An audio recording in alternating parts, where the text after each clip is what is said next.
But it's all good. It's all like.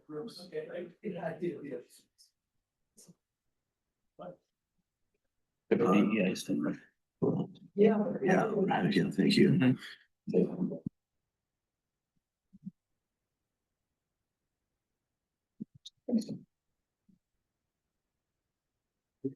It's 12 o'clock on the first day of June, 2026. I'd like to call the Petersburg Borough Assembly meeting to order. And with that, would the clerk please call the roll? Mayor Lynn, Here. Vice Mayor Stanton Gregor, Here. Member Martin, Here. Member Mucci, Member Newman, Member Schwartz. Here. Member Valentine. Excused. With that, we have six members here on the dais with one member excused. Moving on to that is the voluntary Pledge of Allegiance. To the flag of the United States of America and to the republic for which it stands, one nation, under God, indivisible, with liberty and justice for all. We have one set of minutes from the regular assembly meeting of May 18th, 2026. Do I have a motion to approve those minutes? So moved. Second. Okay, been moved by member Stan Gregors, second by member Martin. Are there any changes? Hearing none, would the clerk please call the roll to approve those minutes? Member Martin, Yes. Member Valentine, oh, sorry, not here. Member Newman, Yes. Vice Mayor Stanton Gregor. Yes. Member Schwartz, Here. Member Yes. Member Mucci, Yes. Mayor Lynn. Yes. With that, those minutes are approved. Moving on here, do I have a motion to approve today's meeting agenda? So moved. Second. Moved by member Newman, second by member Schwartz. Any changes or member Mucci? Yeah, Mr. Mayor, I guess we're not ready to talk about the Fire Station 2 training prop relocation, which is 15C, so I'd like to remove that for this meeting. I would second that. Okay, been moved and second to move the item on fire station training to the next meeting. Any discussion on that? Okay, clerk, please call the roll on the amendment to the agenda. Member Mucci, Yes? Member Schwartz, Yes. Mayor Lynn, Yes. Member Newman, Yes. Member Martin, Yes. Vice Mayor Stanton Gregor. Yes. And that passes unanimously.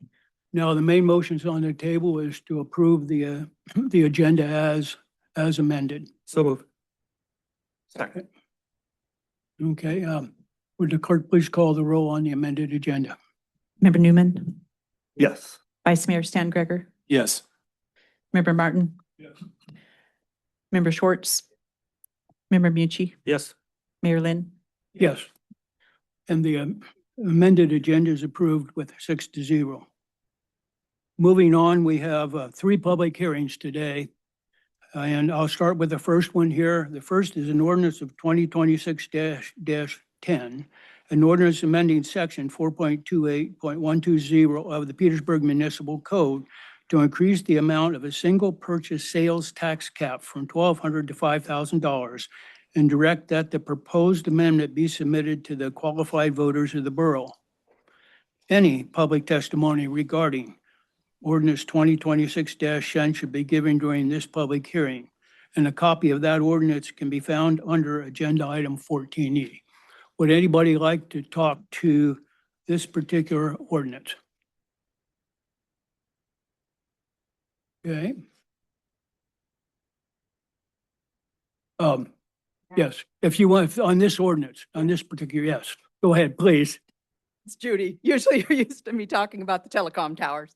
No, on this one, I'm concerned about the businesses in town because who pays $5,000? It's not the people who are coming off a cruise boat and looking for a souvenir to bring home. This is about our small businesses. It's about our fishermen. It's about the industry in this town. And I think that really needs to be taken into consideration on a vote to shift it that big of a degree. Thank you. Okay, thank you. Thank you for your testimony. Is there anybody else that would like to talk to this ordinance? I just second her motion. Okay, thank you. I'm going to move on then. Nobody else wants to talk to this, I'm going to move on to ordinance 2026-11. An ordinance updating chapter 14.8 of the municipal code entitled Sewer Utility. Any public testimony regarding ordinance 2026-11 should be given during this hearing. A copy of this ordinance can be found under agenda item 14F. Would anybody like to talk to the ordinance on the sewer utility? Okay, hearing none, and I assume there's nobody on the line? No, there's no one. Okay, thank you.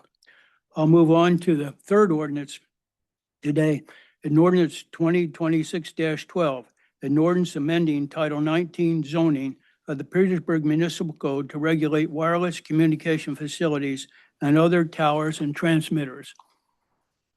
Any public testimony regarding ordinance 2026-12 should be given during the public hearing.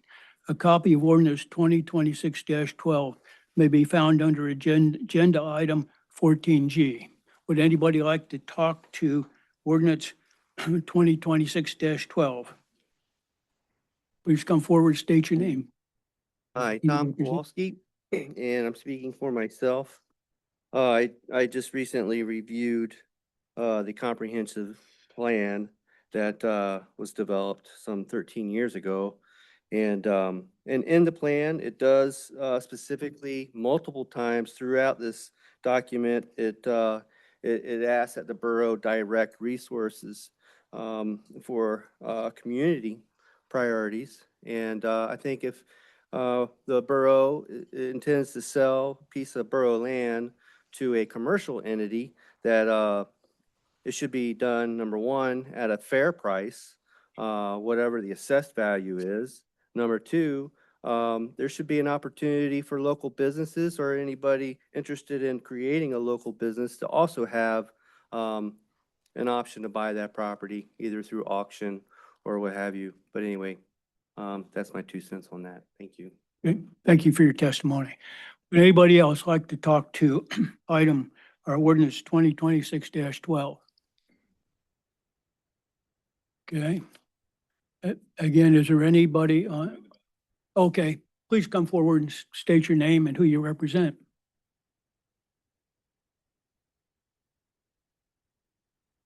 Hi, my name is Becky Knight. First, I'd like to thank those who gave their time and voiced their concerns about the harmful impacts that wireless communication facility expansion will create on borough residents. Their efforts will at least put some regulatory teeth into future expansion, but we are still being forced to swallow a long-term, irreversible poison pill and including negative impacts on our community by an entity not subject to this ordinance and which has no demonstrated interest in voluntary compliance. The situation is compounded because the FCC is out of compliance with a court order by the U.S. Court of Appeals for the Washington, D.C. Circuit Court. And that's a case, Environmental Health Trust versus the FCC. The court's mandate requires the FCC to address 6 specific areas where its existing 1996 RF radiation human exposure regulations were found deficient. Those regulations are 30 years old and are sorely in need of updating.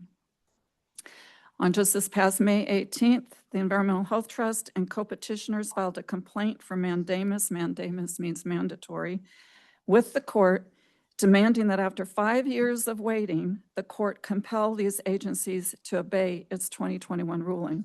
The FCC and the FDA have been served with the writ and now have 60 days to take action, either to comply with the original court order or to explain why they have not. I object that the public must be force-fed unnecessary, unhealthy infrastructure governed by FCC regulations, which are grossly outdated and unlawful. As has been repeatedly voiced during assembly meetings, numerous scholarly studies conclude negative health impacts on humans due to RF emission exposure, and that includes male fertility counts, anybody squirming out there maybe, and cancer risks. Therefore, I request that number one, language be inserted somewhere in the ordinance acknowledging that current FCC regulations are outdated and unlawful. Number two, the ordinance's 1,500-foot setback is a good start, but it should apply to all structures, not just sensitive areas. Babies and children, the sick, and the elderly, as well as all residents reside in area homes and frequent structures throughout the Petersburg area. They may not attend an existing school or live in an assisted living facility or go to a child care facility or a hospital. But what about a daycare facility and a private home? They deserve as much protection as every other person in the community. Number three, under the ordinance's location preferences, the number 4 priority calls for a 500 setback for, quote, new communication towers located in commercial 1 and 2 or in industrial zone 1 district, at least 500 feet from a residential district, waterfront, or public park. That should be also increased to 1,500 feet, consistent with limits for all Petersburg residents. Workers in these areas should not suffer increased exposure just for doing their job. Please require the borough, number 4, please require the borough to determine whether proposed wireless project meets the radio frequency emission safety requirements. The borough should retain a wireless consultant to review radio frequency studies annually for each site prepared by the applicant to ensure projects comply with all FCC safety rules regarding exposure to radio frequency. Such scrutiny should not be left to the WCF provider, but those services should be the wireless provider's cost of doing business. I hope everybody's paying attention. Please include language to specifically cover small cells. Small cell facilities contain telecommunication equipment like antennas and radios that are typically placed on light poles, traffic signals, or new poles within the public right-of-way. Perhaps the ordinance term WCF implicitly includes such inevitable infrastructure, but specifically naming to regulate and monitor would be helpful for clarification. Number 6, there is no language in the ordinance that addresses the devaluation of residents' personal property due to the construction and installation of nearby cell infrastructure. A process should be identified, whether it be through the property tax appeal process or other avenues. Shouldn't Cleveland HIDA, with their $50 million of taxpayer funds, be responsible for the loss in property value and compensate property owners for that loss? And finally, number 7, the ordinance contains no specific maximum height restriction. It defers to existing height restrictions, which requires a reader to dig it up elsewhere. Thank you. Okay, thank you for your testimony. Is there anybody else that would like to talk to this ordinance? Micah Klein, speaking for myself. I really appreciate Becky's outlining all those facts and speaking. So I want to kind of piggyback off of her. That I feel that a lot of this ordinance language was put together when we thought that we couldn't be too restrictive because we have to allow areas for these communication companies to come in and build this infrastructure. However, we've learned more information that it is not prohibitive to get a lease or even buy state land for these telecommunication structures, and the Forest Service and federal agencies have a process for leasing land for cell towers and communications. So by us increasing setbacks to protect property values, aesthetics of our community, and other things, we're not completely limiting these people because we're surrounded by state and Forest Service land. And so I don't think we would be limiting these companies, these infrastructure, the telecommunication infrastructures, by expanding the setbacks to 1,500. Also, on reading, we're still apparently negotiating with Tlingit and Haida for their communication tower that they want to put by the fire hall. Another thing is I was reading in this sovereign immunity thing that they've put forth. I don't understand, it says, this limited waiver is solely in favor of the Petersburg Borough and shall not extend to any other person, agency, or entity. And going off of what Becky Knight just said, if they're going to affect people's property values or other things, why should they be immune to that, to be beholden to just the borough? And then number 5 also on their, this thing about their sovereign immunity, I think that should, it says this limited waiver does not entitle or authorize the Petersburg Borough to recover punitive, consequential, incidental, special, or exemplary damages. The Petersburg Borough may seek declaratory relief, injunctive relief, specific performance damages, and any other rights or remedies available at law or in equity as may be appropriate to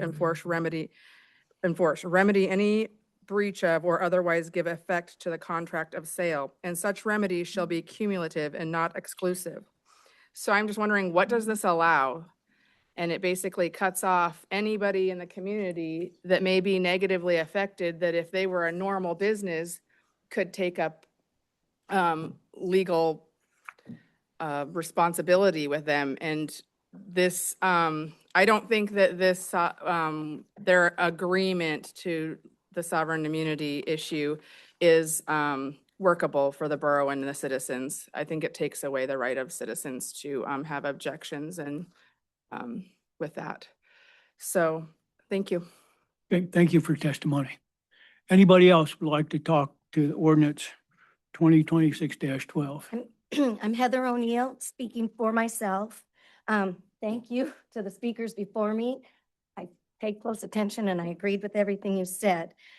I own the property that shares a property line with the tower that has been erected at Mill Road. And they did erect that tower really, really close to our property line. So speaking to the setbacks that we're asking for, and obviously that was put in before there was language and talk and before we all knew that this was coming down the pipe. So with their immunity and the limited waiver, what happens if the wind blows some of their antennas off, or it's something that catches fire and it falls on my property because it is so close to my property and I have a lot of expensive equipment there? If Tlingit and Haida isn't responsible for the damage to my property, is the borough, or who is? Is it certainly not my fault that they built it so close that it could catch fire and damage my property, or something could blow over off of it and cause damage? So it's a hypothetical, but who would be responsible? I mean, do you have an answer for me? I'm going to delay that. We will answer your question, but I'm going to delay it until we come to that. Okay, thank you. I appreciate it. Is there anybody else that would like to talk to this ordinance? My name is Luke Short. I've lived here. I'm speaking for myself and my family. It's a cautionary warning about surveillance centers. If you listen to what Larry Fink of BlackRock says, or Peter Thiel of Palantir, they envision a world where everything we watch, everything we do is watched, where they're eavesdropping upon us, where they have computers running the world and robots enforcing their laws, where their computers listen to us, watch us, and then extrapolate whether we might possibly do something that they don't like. I think it's a world we don't want a part of. I think corporations like this will devour small communities. I think about the noise factor and all the people that are in the harbor, crew members that live on boats, skippers that are there every day, 24/7 of sound and electromagnetic frequencies. I think about the people that are renting stalls that have retired in motor sailors and yachts. I think about the increase of cancers, neurological problems, and I think all of these things will drive people out of here. If we're trying to build a community, we don't want to invite people with surveillance centers into our community. That's all I have to say. Thank you for your testimony. Is there anybody else who'd like to talk to ordinance 2026-12? Please come forward, state your name and who you represent. Judy Omer, speaking for myself.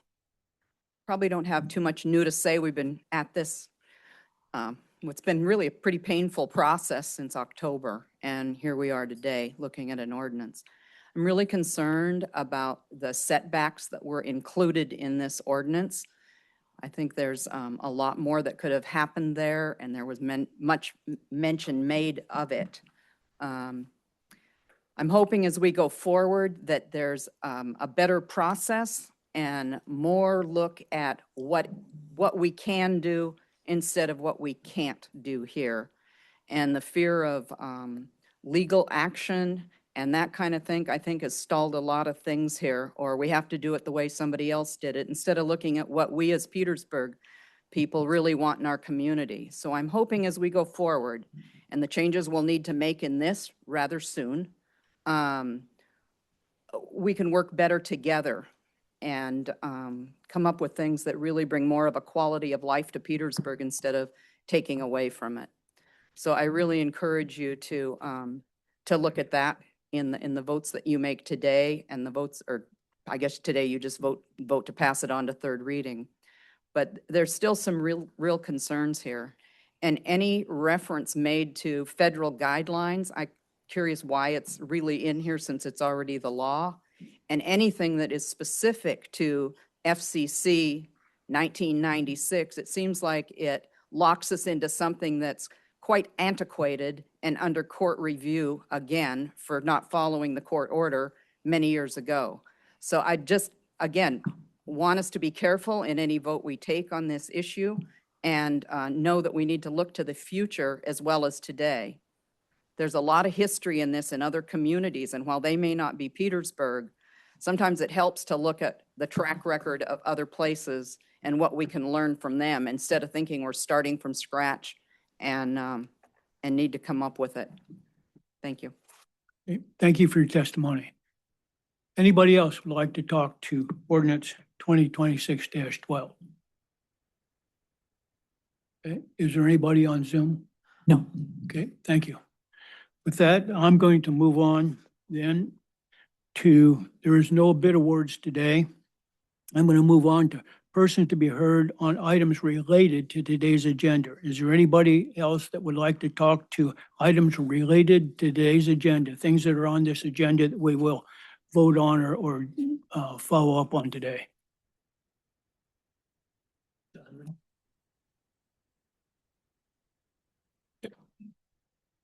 Please come forward, state your name and who you represent.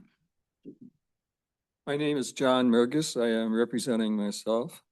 And if I heard correctly this morning on the radio, the proposal of the sale of the property to the tower people is based, the price tag was $45,000.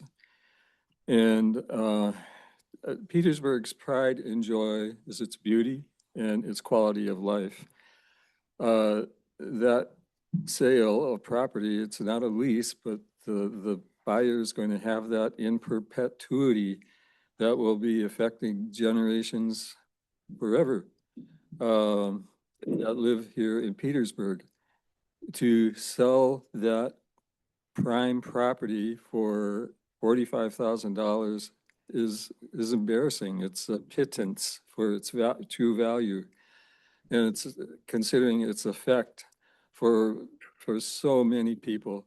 I think a more practical price would be $450,000 or even more. If this sale goes through, it's going to be a big celebration on the East Coast with people who are buying it, and free drinks for everybody, I think. But it's just too little a value to put on something that has such, too little a price tag to put on something that has such tremendous value. Thank you. Thank you for your testimony. Anybody else would like to talk to items related to today's agenda? Hi, Please my go ahead. name's Susan Martinez and I'm speaking for myself. I guess I have a couple questions. How many cell towers does the city of Petersburg really need to have? That's my first question.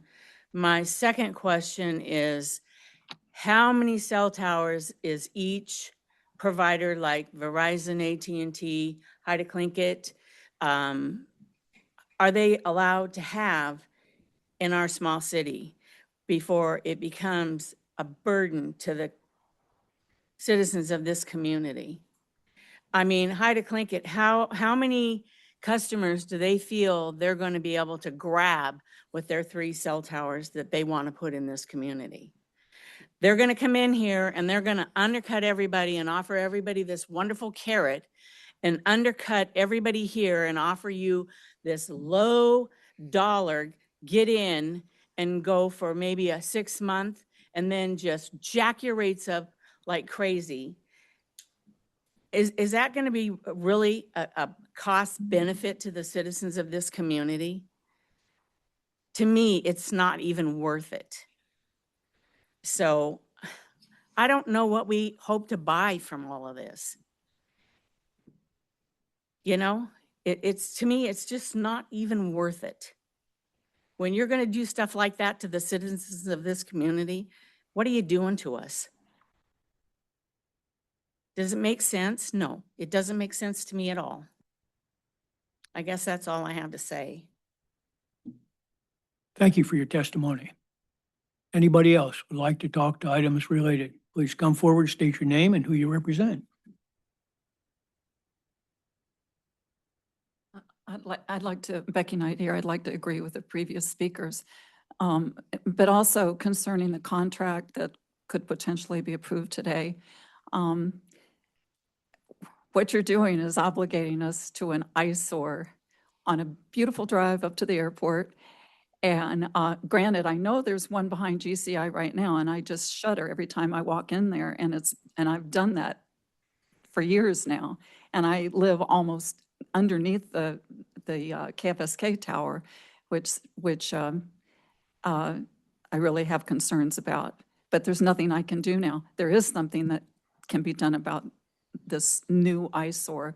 You know, I go down south and I see these facilities, data centers and cell towers everywhere.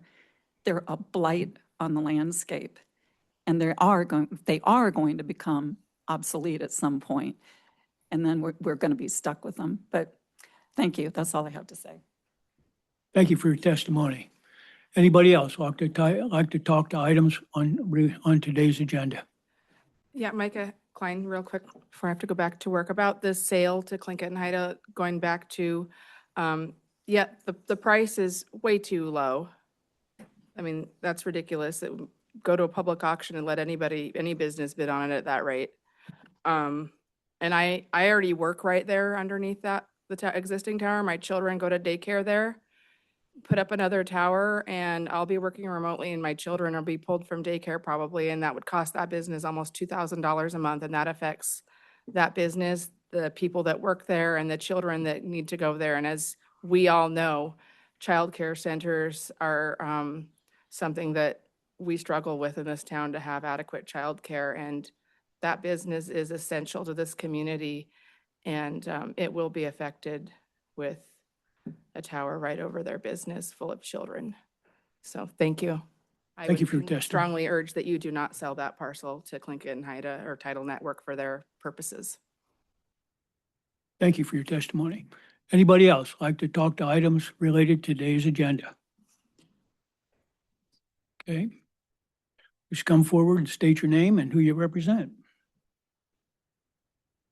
My name is Jackie Tyson. I represent myself. And I was unaware of this $45,000 deal, but I just wanted to point out that they paid $175,000 for the lot that the flower farm was on. So there's a better figure that you can get money for, get it whatever you want. Thank you for your testimony. Anybody else like to talk to items related to today's agenda? Okay. Seeing none, is there anybody on Zoom, clerk? There's no one. Okay, thank you. I will move on then to items unrelated to today's agenda. Would anybody like to talk to items unrelated to today's agenda? Please come forward, state your name and who you represent. Tom Kowalski, and I'm speaking for myself. And I'm just going to kind of summarize. I've been coming to these meetings for 6-8 months, however long it's been. I try to bring something new every time. And now I'd like to kind of wrap things up. And in the process, what I've learned is that you guys have a charter that you're supposed to abide by, gives you powers, abilities.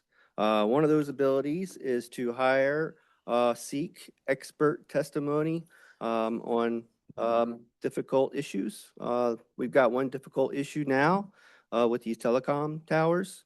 You know, there's some regulation in there that calls for awareness of federal regulations. I don't think that belongs in there. I think federal regulations are enacted by themselves. We don't enact federal regulations, and therefore we should not be referring to federal regulations within our ordinances. And moving on from the charter, which pretty much tells you guys to abide by the goals and priorities listed in the comprehensive plan. You know, the plan itself, it's a beautiful document. What it does is it provides you guys with a route, a way, a direction. So, you know, a lot of your decisions that you're making, complex, yes. Difficult, not really. They're right here. Your answers are in this book. They tell you what to do. And the priorities are well identified. One of those priorities that I wanted to point out is to reduce the impact of new things on surrounding properties or quality of life. And that is another thing which is demonstrated in many of these goals. It's a philosophy that it's common sense, but it's in here, and you could have referred to it. You know, a long time ago, from day one, when TitleNet wanted to build their first tower, you could have simply said, you know what, your project does not fit the priorities and the goals in this plan. Doesn't fit. There's nothing in here where that fits. In fact, it's contradictory to a lot of the ideas that are in here. That's it. That's all you had to do. Read this thing. But I tell you what, I read it many times, and I read it and I thought about the people that could have benefited from the enactment of the goals and the priorities in this thing. And I tell you what, there's some beautiful people in this town. They work hard. They come to these meetings. They give up their time. They give it up. They're giving up their quality of life to come here. And they pour it all out to you guys. I think these people are worth fighting for. They're worth going to court for. They're worth laying it all out there. And I don't know any other way to summarize what's been going on other than it's a beautiful town and it's full of beautiful people. We've got a waterfront plan. That data center doesn't fit, not whatsoever. We are a fishing community. We fish. We're really good at fishing. We're good at processing fish. We've got a facility that's covered in dust.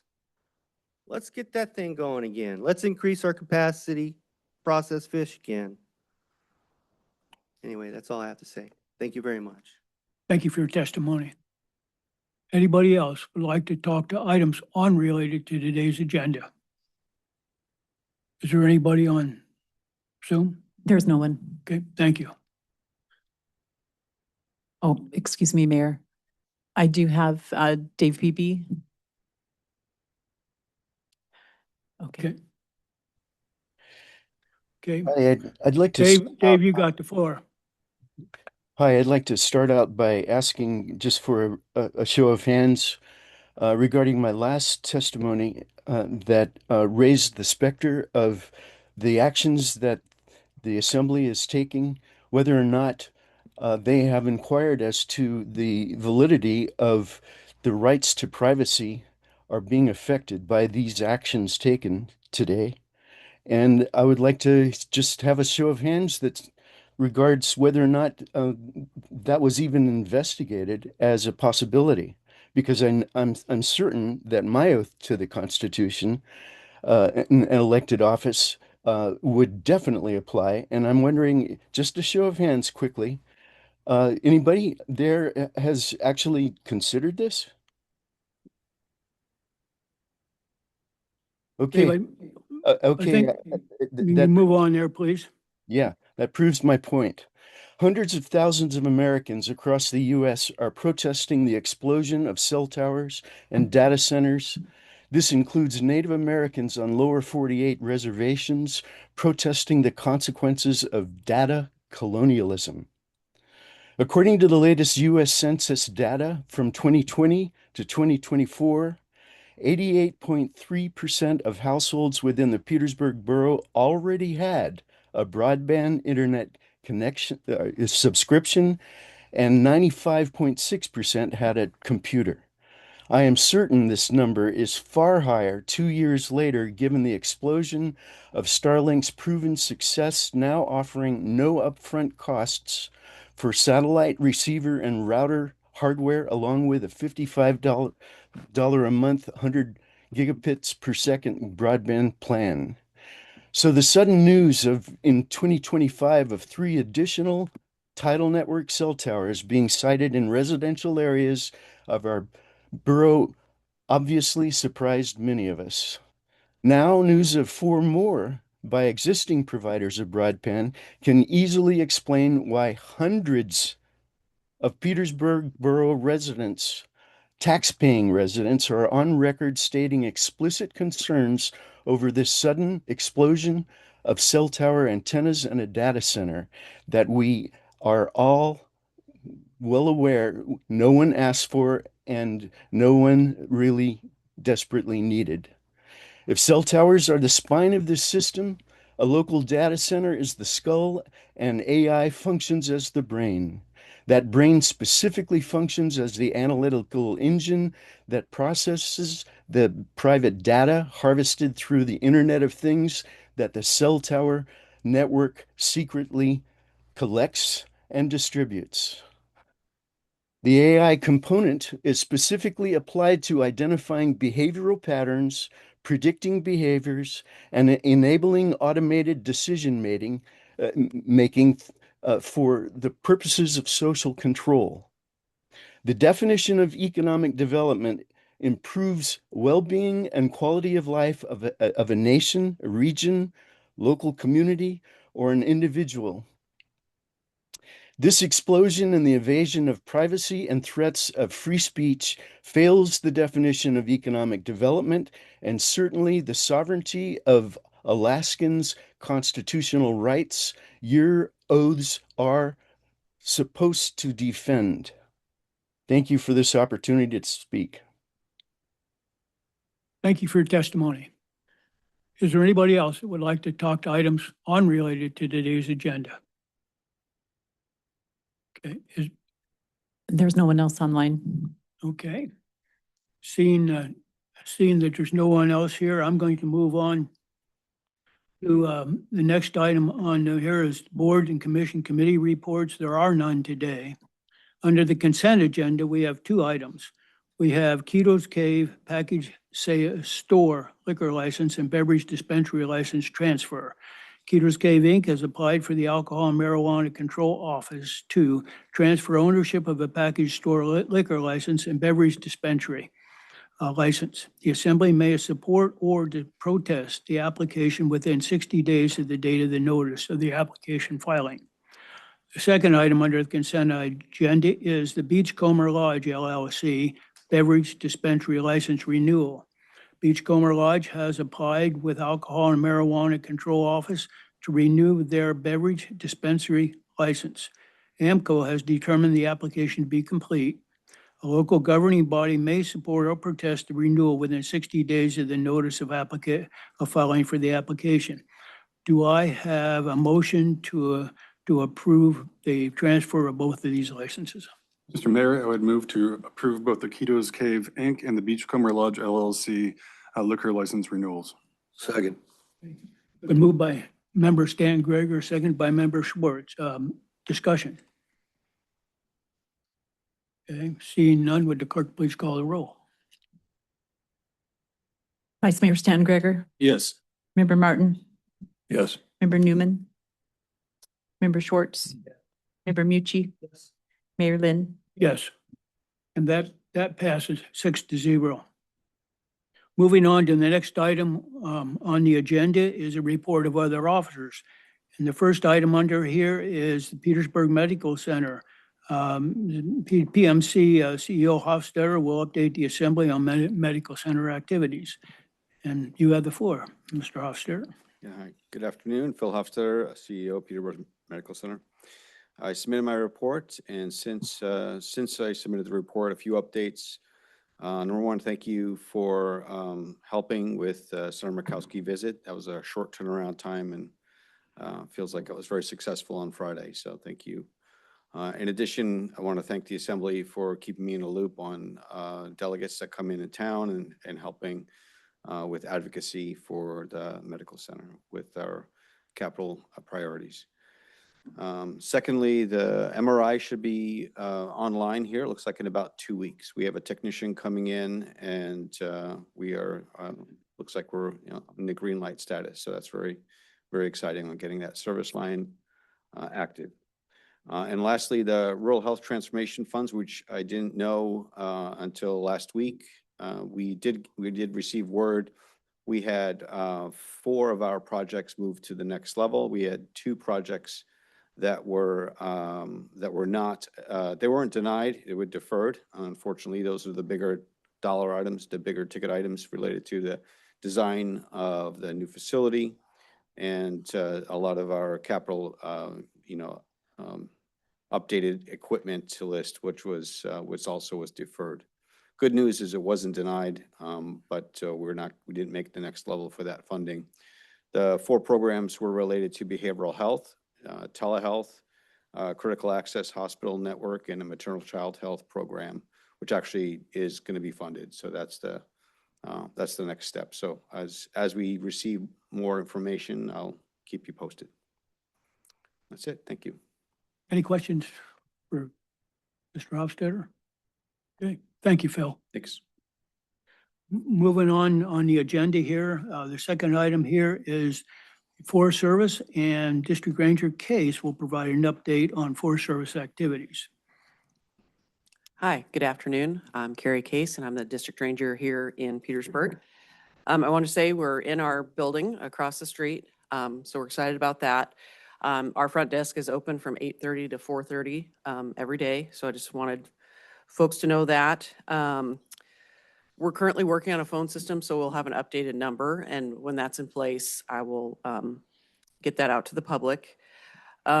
We've had a lot of questions about the exterior of the building. It is in the contract to be power washed. The power washer is on jury duty in Sitka right now, so when he is done with his civic duty, he will power wash. So I know that's been long awaited by the community to see that building be white again. And we are working on a vegetation shield for the heating system, which is visible on Hagen Drive. I know folks have been asking a little bit about that.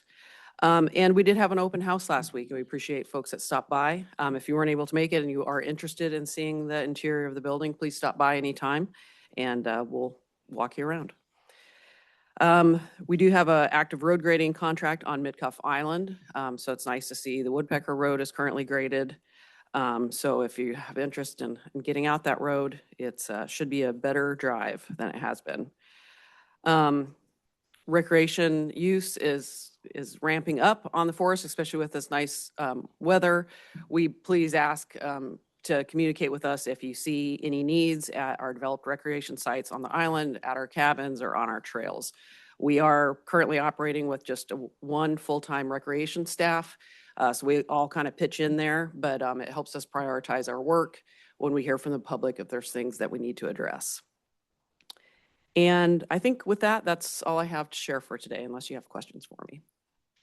Any questions for Ranger? Thank you, Carrie. Okay, Appreciate thank it. you. Okay, last item on our report of other officers is Petersburg School District. Petersburg School District Superintendent Taylor will provide a report on school district activities. All right, well, good afternoon, everyone. I'm Robin Taylor, the superintendent for the school district. Just a few updates. I think I may have shared this last month, but we do officially have all of our teaching positions for next school year filled.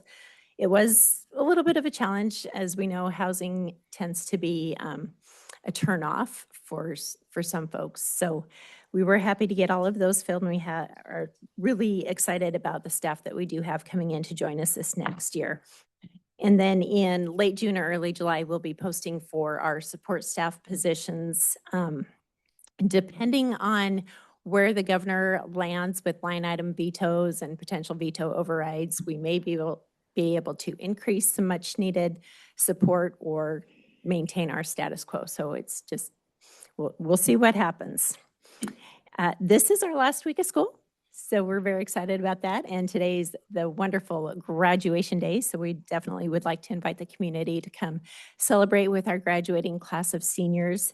That will occur this evening at 7 o'clock in the school gymnasium. Prior to that, we are hosting the Scholarship Awards event at 5:30 in the Sid Wright Auditorium. So we have been receiving feedback over the years. Some people would like to see the scholarships occur during the graduation ceremony, whereas others, if your child is not a recipient of a scholarship, then you're sitting through a 2 or 3 hour ceremony without your student receiving anything. So we're trying to find a happy medium to honor the businesses. And I think when I look today, our students this evening will be receiving almost $100,000 worth in scholarships. So definitely our community steps up, and we wanted to just try to find a way to support both ends of the concerns that were coming out to us. Our contractor will be on site this week. Materials are on the way to Petersburg right now for our campus security upgrades, and that's the fobbing of the exterior doors and replacement of some key interior doors that are code deficient. And then I just wanted to share that our final school board meeting of this school year is going to occur this next Monday, June 8th. And at that meeting, Cindy Fry will be providing an update to us on how our students have grown academically throughout the year through our MAPS data, which is the measures of academic progress. And that's the assessment, that they take in the fall, in the winter, and the spring. It's kind of like a dipstick test to see how they're doing. So we'll get an update on that. Does anybody have any questions I can answer? Any questions for Superintendent Taylor? No. Right. Thank you, Rob. Appreciate it. I'm going to move on here to the mayor's report, if I will, and that's fairly short today. We have first Amy Hollinstead Day. The second annual Amy Hollinstead Day will be observed on June 28th, recognizing and honoring the life and legacy of Amy Hollinstead. The day was established in appreciation of Ms. Hollinstead's enduring contributions as civil rights pioneer and advocate for Alaska Native peoples. Her legacy as the First Lady for the First People has inspired generations. Second item I have on here is the SEPA's annual shutdown. SEPA will be shutting down the hydroelectric feed to Petersburg from June 11th to the 18th to allow for numerous critical maintenance activities at Tyee Lake, Swan Lake, and the SEPA Intertie transmission line. Petersburg Municipal Power and Light is asking the community to conserve electricity to minimize the loads, enabling us to keep our added costs down with operating the diesels. The customers are encouraged to conserve power wherever possible. And with that, I just have one other item that's not on the agenda is that, and as the CEO Hofstadter talked about, we had a very quick stopover from Senator Murkowski on Friday, and we just had a few hours. She particularly wanted to look at three things. Is that one, she wanted to see what was done and what resulted from the money that was given to Petersburg for the new wellness center. And Phil and his staff was able to tour through, and I believe that Member Mucci and Member Martin were there also at that. And I think she was fairly well impressed. The other couple of things she wanted to talk about, which plumb surprised us, is that she wanted me to take her to both our wastewater facility, our water facility, and the Baylor facility. And she wanted to talk particularly on the wastewater side of that, and you've seen an article in the paper last week, the cost related to upgrading our wastewater we're doing primary treatment, but by state standards, we have to upgrade that significantly, and our current estimate is $20 million, which obviously we can't afford.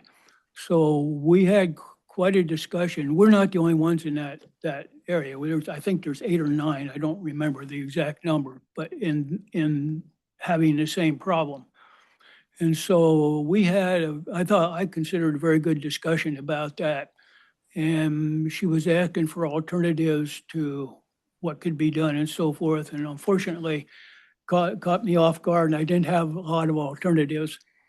And then she wanted also to talk about the water treatment and what was being done, where we were going, and the costs and everything associated with it. And so we had a chance to talk about that.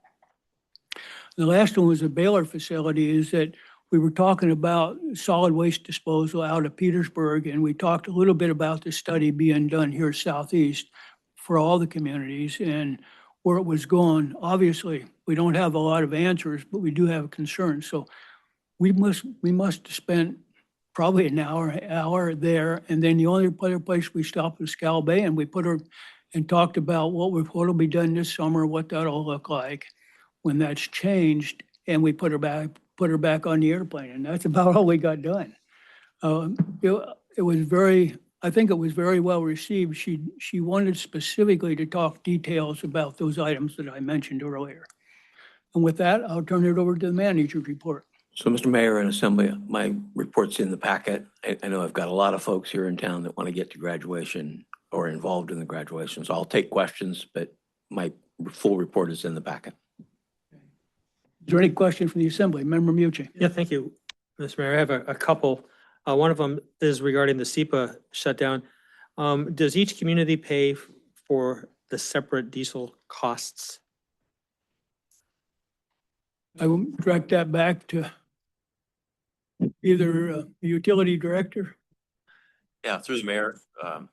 Yes, actually, each community is responsible for providing their own diesel backup during the shutdown, and they foot the cost of that diesel fuel that's burned.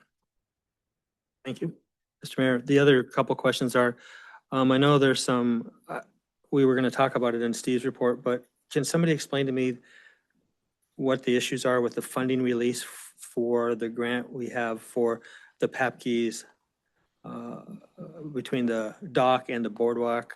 Just for folks at home who keep calling me and asking me about it, maybe if Steve could explain it, that would be helpful.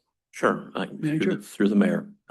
Actually, we've not received any grant money yet for PAPKEys. What we have received is an update on a application to acquire the tidelands as well as the uplands from DNR and the dock from DOT. So that's moving along. We have not, the borough has not received ownership of the tidelands or the uplands at this point, although it's getting much closer. It sounds like the state would prefer the borough accepting ownership of the dock before they finalize the deal on the Tidelands, and the Uplands is still quite a bit away from that.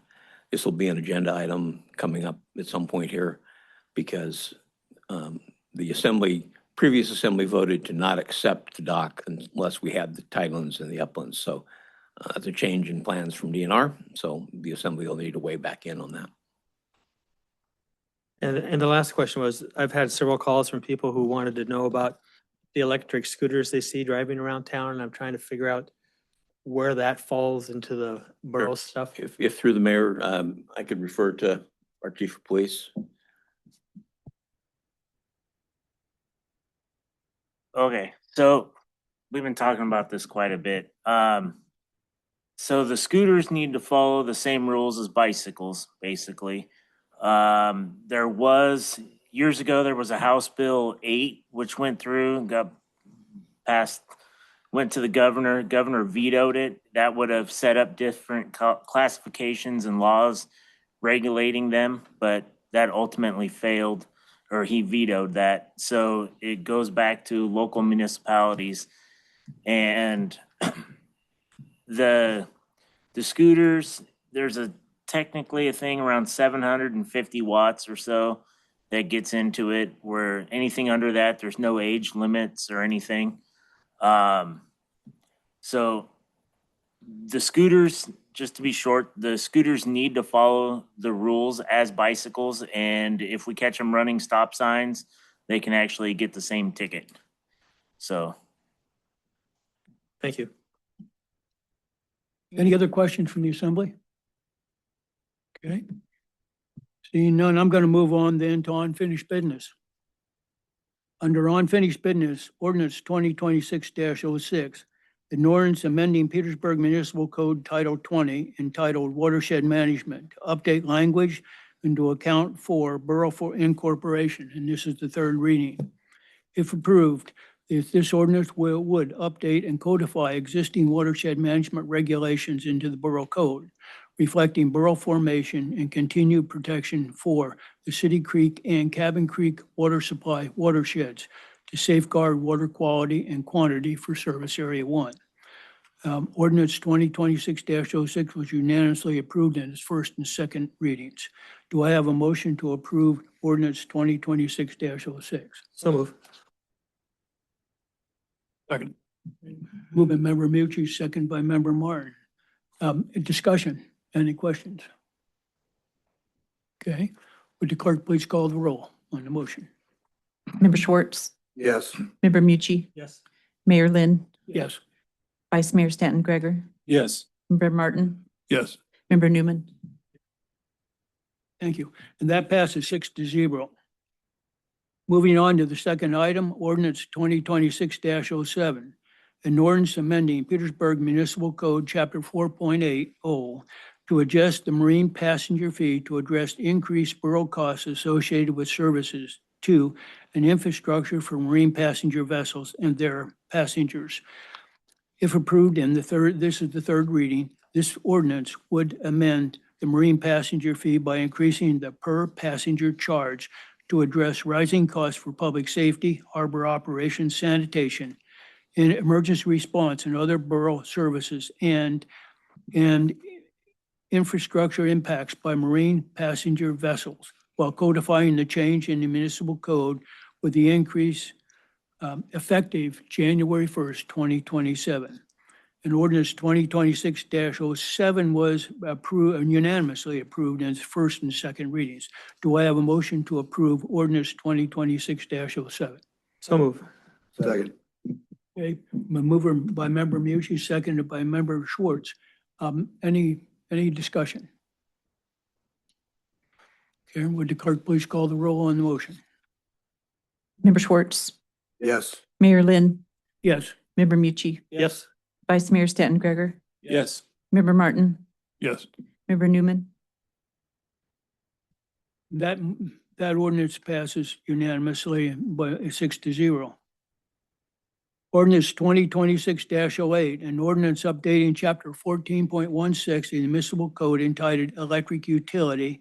This is the third reading. If approved in three readings, this ordinance would update electric utility rates and charges for fiscal year 2027 to ensure Petersburg Municipal Power and Light can fully cover operating expenses, inflation, capital needs, reserve requirements, and debt coverage obligations while maintaining reliable electric service and codifying the revised rates and fees in the municipal code. A memo from Director Hagerman is attached. Ordinance 2026-08 was unanimously approved in its first and second readings. Do I have a motion to approve ordinance 2026-08? So move. Second. Been moved by Member Mucci, seconded by Member Martin. Discussion. Okay, Member Mucci. Yeah, thank you, Mr. Mayor. So if we pass this in our third reading, this just means that it's going to be on the October election for the community to decide if they want to move forward with this. Is that correct? Okay. No, but I'll let the manager address this. Yeah, no, ordinances, rate ordinances are actually approved by the assembly. Oh, okay, all right. I'm sorry. Thank you. Other questions? Member Stanton Gregor. Not a comment, thank you, Mr. Mayor, but, or excuse me, not a question, but a comment. I wanted to thank all the parties involved with this. Although I would dare say all people don't like seeing any increase in rates. What I am grateful for, though, is how the utility director and his staff have been very prudent in identifying how to keep that infrastructure reliable and extremely affordable compared to the rest of the state. So thank you guys so much for your efforts on this. Thank you. Other comments or questions from the assembly? Okay, would the clerk please call the roll on the ordinance? Member Martin, Yes. Vice Mayor Stanton Gregor, Yes. Member Newman, Yes. Member Schwartz, Yes. Member Mucci, Yes. Mayor Lynn. Yes. And that passes 6-0 on the third reading. Going to move on to ordinance 2026-09, an ordinance of the Petersburg Borough adopting the budget for fiscal year July 1st, 2026 through June 30th, 2027. This is the third reading. If approved in three readings, this ordinance would adopt the fiscal year 2027 operating budget for the Petersburg Borough. Ordinance 2026-09 was unanimously approved in its first and second readings. Do I have a motion to approve ordinance 2026-09? So moved. Second. Been moved by Member Stanton Gregor, second by Member Mucci. Discussion. Member Stanton Gregor. Thank you, Mr. Mayor. Very similar to what I said during the second reading. I'll be voting yes. This is a balanced budget. Unlike many communities looking at Ketchikan, Juneau, and Sitka right now, this is a conservative budget, and we're also funding the things that are critical to our community. And again, I know I said it a couple weeks ago, but Juneau is deciding what schools to close, what pools to close, et cetera. Ketchikan and Sitka are looking at similar things, and I want to give a very heartfelt thanks to our finance director, Tao, and all the financial staff and the department heads for bringing us a balanced budget that it continues to be conservative while also supporting things as community values. Thank you. Thank you. Other comments, questions from the assembly? Member Martin? Thank you. I'm still getting contacted by people who are not happy with everything going up. The rates are going up for utilities, the tax assessments have gone up. And we got to admit, that's part of the reason the budget's balanced is because rates are and the assessments are coming up. So I feel like people are wanting me to do a better job, and I don't know what to do. It's very awkward to try to amend the budget from what I can tell. And I don't know what I would amend if I could. But there is general concern from the public about staffing increasing and costs increasing, and then the solution being seeking more revenue rather than seeking to affect those root causes. So I sure hope the public will help me next year, because we've had very little specific help from the public in going through this process. I'm going to vote yes. I hope I can do a better job next year, but I really need help with specific things that you're willing to cut from the public. Thank you. Member Schwartz? Bob, just Mayor Lynn recognized you before I could say the same thing. get a lot of input on this. Yeah, we're balancing the budget, but we're doing it by increasing utility rates, property taxes, more revenue, and we all have to balance our budget. So is it income? Is it spending? I know at home, sometimes it's both. So I absolutely back up Bob in his comments. I'm getting an awful lot of input on this one. Yeah, we'll balance the budget, but we're going to increase everything. And I said it before and I'll say it again. A lot of people are feeling the noose tighten. So that's it. I'll be voting yes, but I'm with Bobby Martin on this one. Thank you. Any other comments from assembly members? Okay, would the clerk please call the roll? Member Schwartz, Yes. Member Mucci, Yes. Mayor Lynn, Yes. Member Newman, Yes. Member Martin, Yes. Vice Mayor Stan Gregor. Okay, that, the budget motion passes 6-0, and I happen to agree that it's really tough to get a balanced budget here with everything else that's going on. And I think we were also very fortunate to get the funding we did from the state, or we'd have been a much, much worse situation than we are. Moving on then, ordinance 2026-10, an ordinance amending section 4.28.120 of the Petersburg Municipal Code to increase the amount of the single purchase sales tax cap from $1,200 to $5,000, and directing that the proposed amendment be submitted to the qualified voters of the borough. Second reading.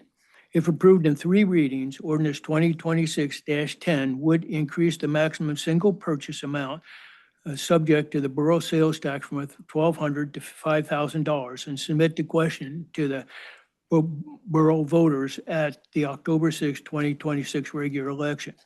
The proposed change would increase the maximum sales tax collected on a single transaction from $72 to $300, modernize a cap that has only been adjusted once since 1959, and generate additional revenue to support essential borough services, including the Petersburg School District, while still remaining among the lowest caps in Southeast Alaska. Ordinance 2026-10 was approved in the first reading by a vote of 6-1. Do I have a motion to approve ordinance 2026-10? So move. Second. Moved by, I think it was Member Mucci, seconded by Member Stanton Gregor. Discussion. Member Mucci. Yeah, thank you, Mr. Mayor. I'll be voting for this. I think it'll give the community a chance to weigh in on if they agree or not. But I think it needs to be looked at, and I think it's long overdue. So I appreciate folks for working on this and bringing this thing forward for the October election. Thank you. Member Newman. Yeah, I'm not going to vote for this. I think this is a step in the wrong direction. I just envision commercial fishermen every time they go to the fuel dock being taxed additionally on fuel that is exorbitantly priced. That's going to affect their ability to run around and look for fish. It's going to affect their bottom line. We have declining fishing revenues. So it's kind of like we're, squeezing blood from a turnip on these poor guys. And I think it's unfairly, it's almost like it's targeting them because there are more people buying fuel than they are making large purchases locally. And so I think they're going to be a disproportionate part of that component of the taxes. Thank you. Member Schwartz. I voted yes last time because I have a hard time not putting it to the voters. I agree with Scott, though. There was a picture painted last meeting that this was going to fall on visitors from out of town. And I mentioned it last meeting. That's not the primary target of this. Everywhere I look on my boat, it's $1,000 to $10,000. Everywhere I look on a seine boat, it's $10,000 to $100,000. And the amount of money that the local fishing fleet spends, it doesn't matter what business, they're $5,000 to $10,000 to $15,000 to $20,000, whether it's fishing gear or equipment or machinery or fuel or whatever it is. So the burden of this is going to fall on the local businesses in town. not so much the visitors to town. I'll probably vote yes because it'll go to the voters and let them decide. But let's call it what it is. Thank you. Thank you. Member Stanton Greger? Yeah, thank you, Mr. Mayor. Through the years of my time on the assembly, I've never voted no to put something on the ballot. That's just my own thing. If something feels important enough to get to that step, I've brought it before them. I might not in the future, but I will today.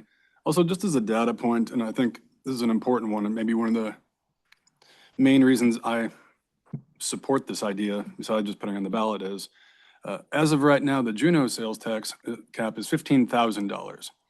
We're talking about asking the voters to raise it to $5,000. And Jody, I try never to put you on the spot, and you might not know the answer, but I was looking online the other day. I believe Juneau was discussing raising it to $30,000. Yeah, you saw it also. Sorry, I didn't mean to put you on the spot there. And I think they're going to. And people are buying lots of fuel in Juneau, and this is not to dismiss any pinch any members of our fleet would feel from this. The voters so do approve it. But we are so grossly far below either communities that don't have one or have a much higher one. Even if the voters do approve this, it'll be 3 times lower at minimum than Juneau. So I'll be voting yes to put this on the ballot. Thank you. Member Martin? Yeah, I think everybody wants a tax break. Why should some people get a tax break and some people don't? This was established at $1,000 in 1959. And it's worth over $20,000 now, even if by their justification back then we were to have this. So if we're gonna have it at all, and if it's gonna be based on that initial decision, it should be raised to be a comparable number. So I'll be voting for it, and I'll be arguing for it when it comes up to the ballot. Thank you. Member Schwartz? If I was in Juneau and we were fueling up Norwegian cruise lines, I'd probably go for $30,000 too. But I'll be voting yes just because it'll go to the voters, and that's it. Thank you. Anybody else would like to weigh in? Okay, seeing none, would the clerk please call the roll? Member Martin, Yes. Vice Mayor Stan Greger, Yes. Member Schwartz, Member Mucci, Yes. Mayor Lynn, Yes. Member Newman, No. Okay. And to put the sales tax increase on the ballot passes 5-1 with Member Newman voting no. I'm going to move on here to ordinance 2026-11, an ordinance updating chapter 14.80 of the municipal code entitled sewer utility, and this is the second reading. If approved of 3 readings, ordinance 2026-11 would update sewer utility service rates for fiscal year 2027 through fiscal year 2030 based on the annual rate review reflecting higher projected operating costs and planned capital needs. The changes amend section 14.008.320A of the municipal code to establish updated service charges and commodity rates to support long-term financial sustainability of the sewer utility. A memo from Assistant Public Works Director Romo is attached to this agenda item. Ordinance 2026-11 was unanimously approved in its first reading. Do I have a motion to approve ordinance 2026-11? So move. Second. Been moved by Member Mucci, seconded by Member Martin. Discussion.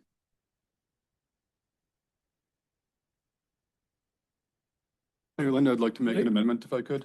Yes, you can. All right, thank you, sir.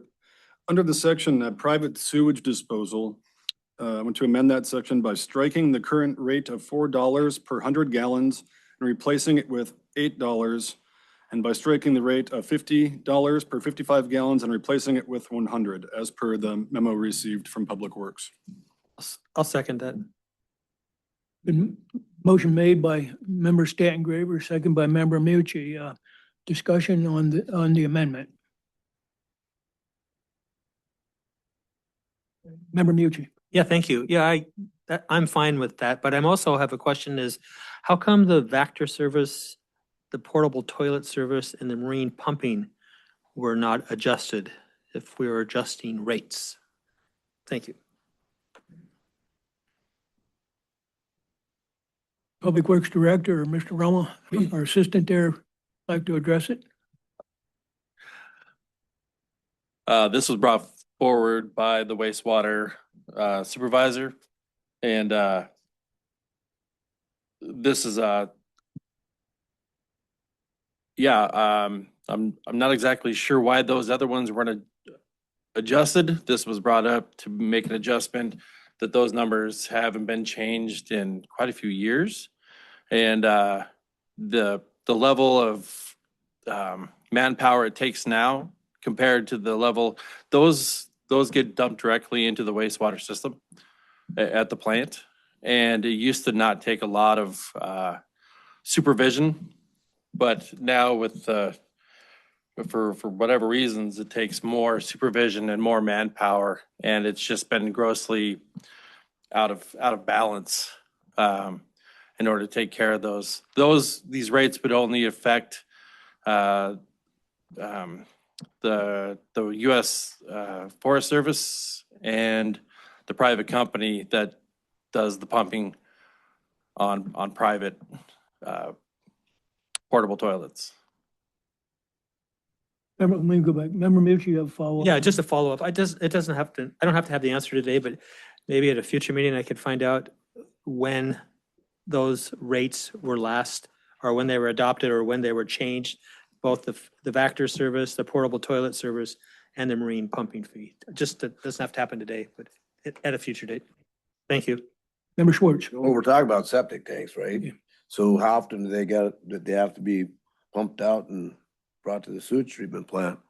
You know, on average, I guess it depends on how big your family is and how regular you are, but just kind of curious about that. Is it once every 2 years, once a year? I don't have a septic tank, so I don't know. But yeah, I'd say maybe average every 2 years. Okay, still remember old Uncle Phil Clausen driving the septic tank truck up the 14th Street, so thank you. Member Martin. I just like to say I generally support these sorts of specific user fee increases rather than general rates. So I'm glad to see this in here to try to don't spread the love out too far unless you don't have to. So I think we can focus it on the people putting the burden on the system. That's better for their general rate payer. I would ask a follow-up question to Member Mucci's. Is it reasonable, or should it could be amended on the third reading to be able to increase those rates or to do something if you thought that was appropriate? If there was a motion,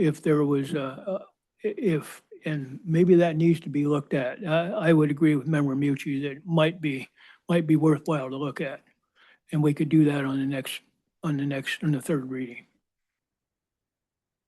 And this one here, I'm going to weigh in a little bit. I hate to weigh these rates. I was sitting the other day looking at them, and specifically, and not just the wastewater, but I agree with the cumulative effect of all these rate raises. Holy mackerel. But this one here bothers me more than all the other ones do, from the standpoint that so much of this is out of our control. And that bothers me is that we're putting such major costs on a community of 3,000 people. And I had a chance to talk about that the other day, but it still bothers me that there should be an easier way to take care of this. And I don't have an answer to this, but we're not going to give up, I can assure you. With that, would the clerk please call the roll? On the amendment? On the amendment, yes. Thank you. You bet. Vice Mayor Stan Gregor, Yes. Member Martin, Yes. Member Newman, Member Schwartz, Yes. Member Mucci, Yes. Mayor Lynn. Yes. And that the amendment change passes 6-0. Now, we'll go back to the main motion as amended. Would the clerk please call the roll? Member Schwartz, Yes. Member Mucci, Yes.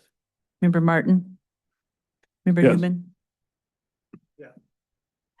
Mayor Lynn, Yes. Vice Mayor Stanton Gregor. Yes. Okay.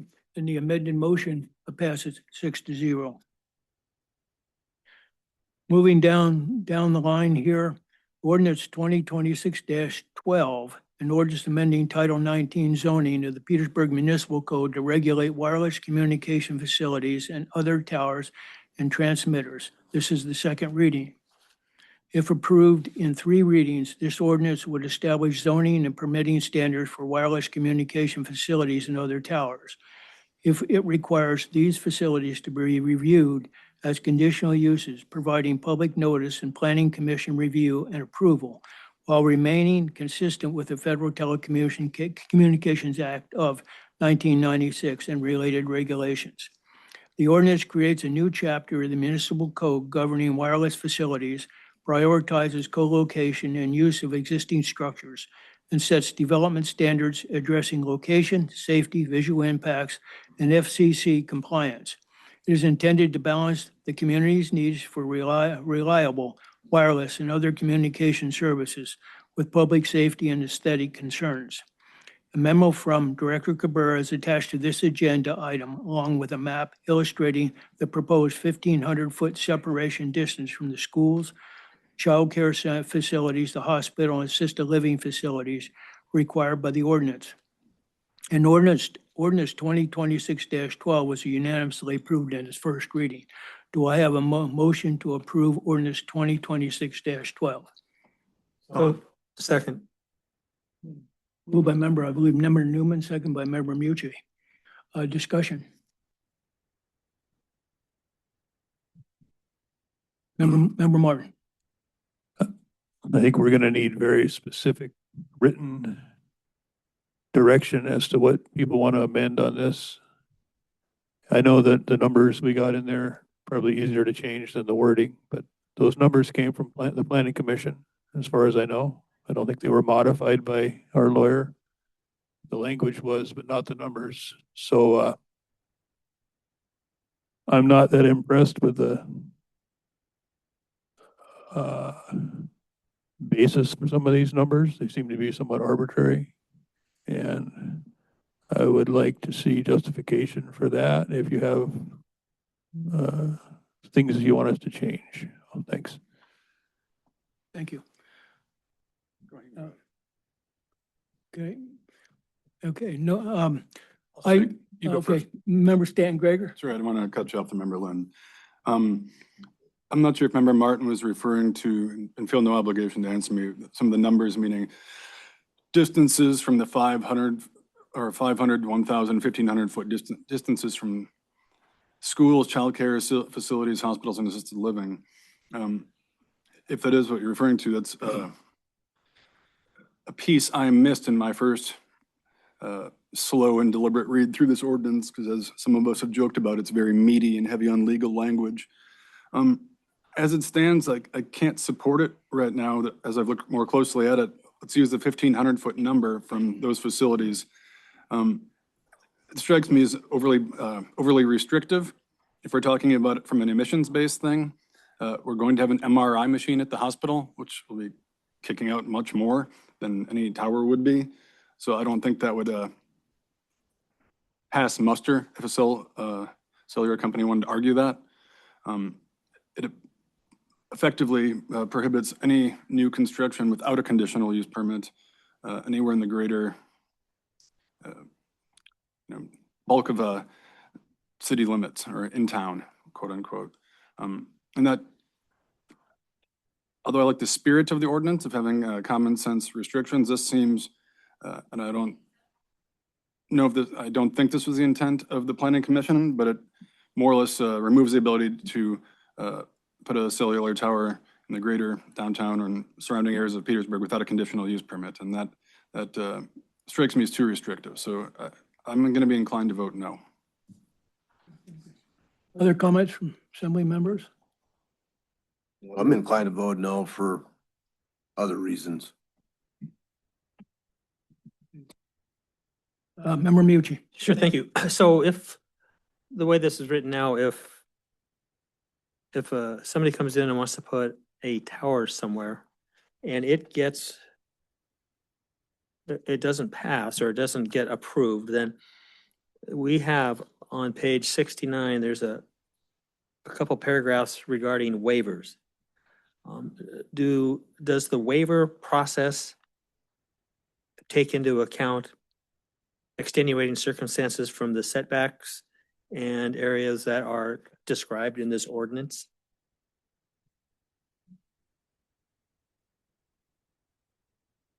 I'm going to pass that back to Liz, yeah, if we to could. Liz. Thank you.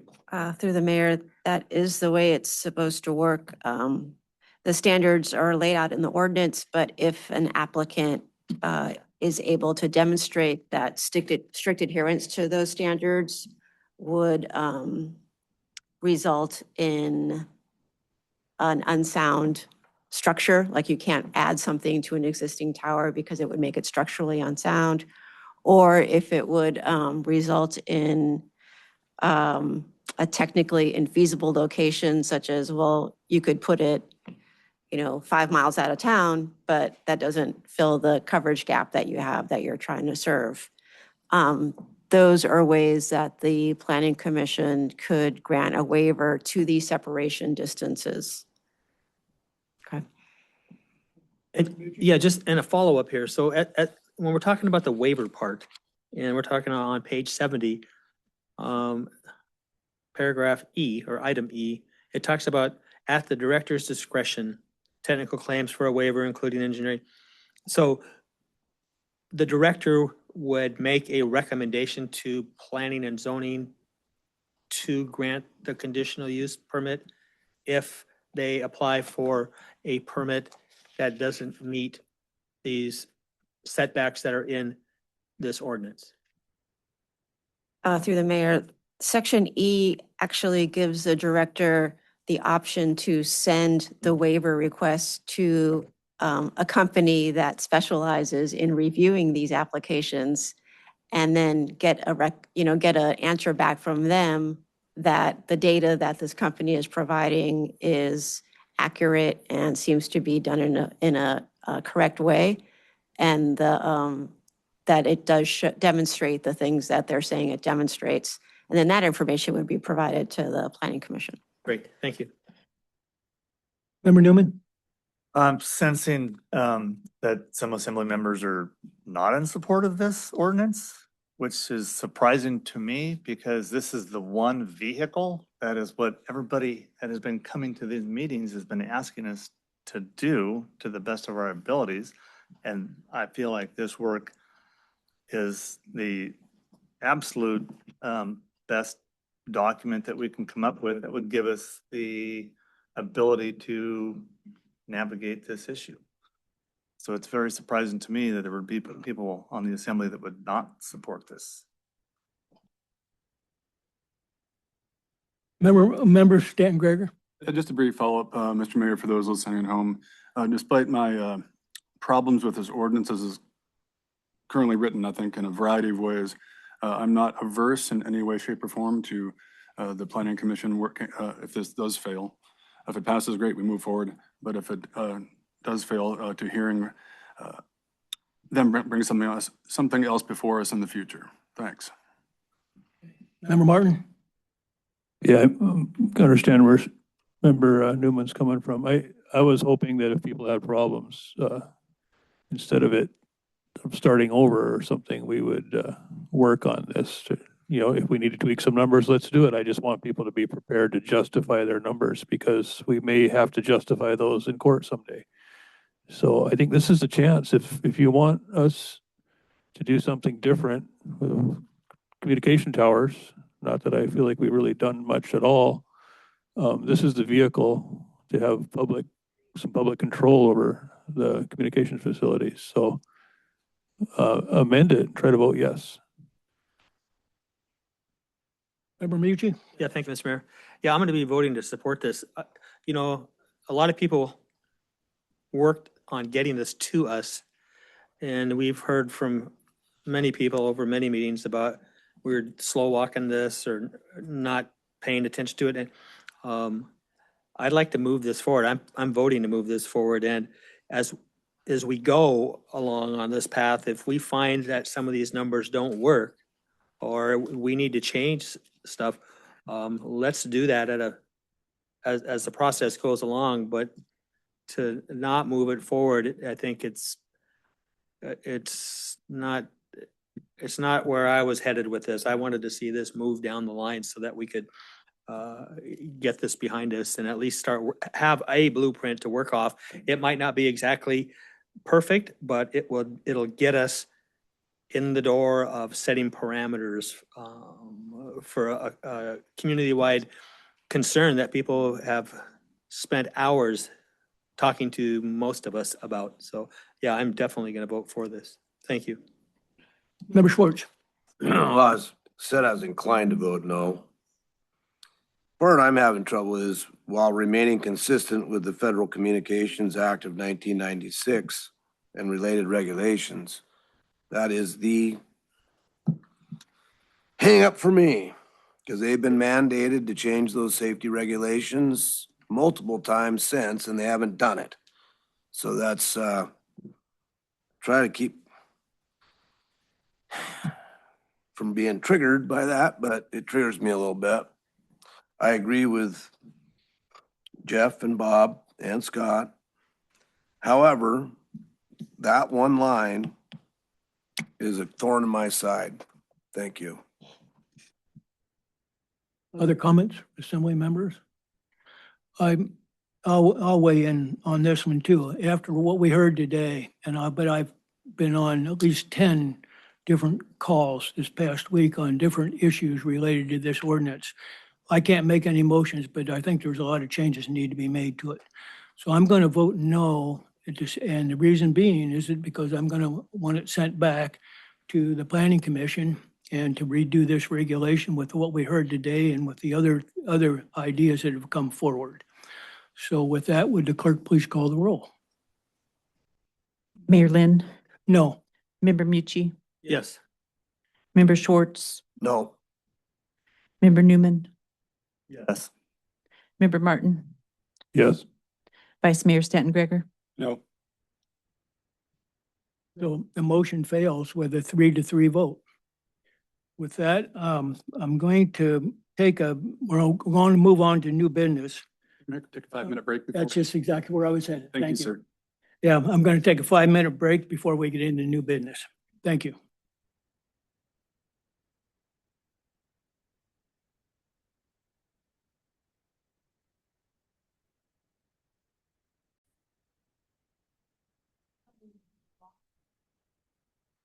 I'd like to call the meeting back to order.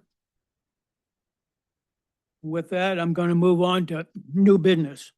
Under new business, we have Resolution 2026-16, a resolution approving the sale of a borough parcel to the Central Council of Tlingit Haida Indian Tribes of Alaska, doing business as Title Network. If approved, Resolution 2026-16 would authorize the sale of an approximately 0.23 acres borough-owned parcel in the Petersburg Borough to the Central Council of Tlingit Haida Indian Association of Alaska, doing business as Title Network under the items of the attached contract of sale. Do I have a motion to approve Resolution 2026-16? So moved. Second. Okay, moved by Member Stanton Greger, seconded by Member Martin. Discussion. And while we're doing it, there was 2 questions asked that I was going to reserve. One of them had to do with the value. How did we get to the value? If the manager would like to address how we determine values. If the assembly remember, you explained, you made it my job to arrange a contract, and you focused on as a direct sale, not as a outcry auction. So I used the assessed value, which is the best market value that we have without having to go through anything else. And that was the assessed value of that piece of property. So that's where the value came from. Okay, thank you. Okay, there's another question asked here about damage to property. Who's responsible? In other words, if one of those towers fail, who's responsible? Is the borough responsible? Is it how, if you would address, please? So yes, no, the borough's not responsible. Just like any other transaction. So if you're driving down the road and you lose control of your vehicle and you run into someone's house, your insurance company is responsible for that. So in the event of talking about the title, a tower falls, their insurance company would be tagged with that. And in general, that becomes a conversation between the person that's been wronged, meaning person whose house got crushed, and their insurance company and title's insurance company, whatever the, situation would be. So no, it doesn't mean that they're immune from those kind of lawsuits. That's why we put in the sovereign immunity language, so that basically, it falls back to the regular market, meaning, if you have an issue like that happen, it's generally somebody's insurance company and you and the other parties involved, their insurance company, and that's how it's worked out. The third question was asked relative to sovereign immunity on this particular issue. Do you want to address a little bit about what's been done here and why? I can. So tribal sovereign immunity is a big deal in Alaska and probably bigger down south as well. And it basically makes tribes, I'm not going to say immune from a lawsuit, but it makes it very difficult to do that. We negotiated with title, and it's the one thing that took so long, was because this is not something that Tlingit and Haida Central Council does very often. In fact, the statement was this is the most they've ever given on this issue. So we think we've got a strong contract that in the event there's any kind of an issue, the borough can take action. They will not be protected by sovereign immunity on anything related to this tower business. So, Member Martin? I was, my reading of the contract, which is pretty superficial probably, but it seemed like that sovereignty issue pertained only to the contract and not to the tower itself. It was just the terms of the contract? it applies to the contract, but yes, you are correct. So in other words, we can't hold title or Tlingit and Haida Central Council liable for things that have nothing to do with this contract.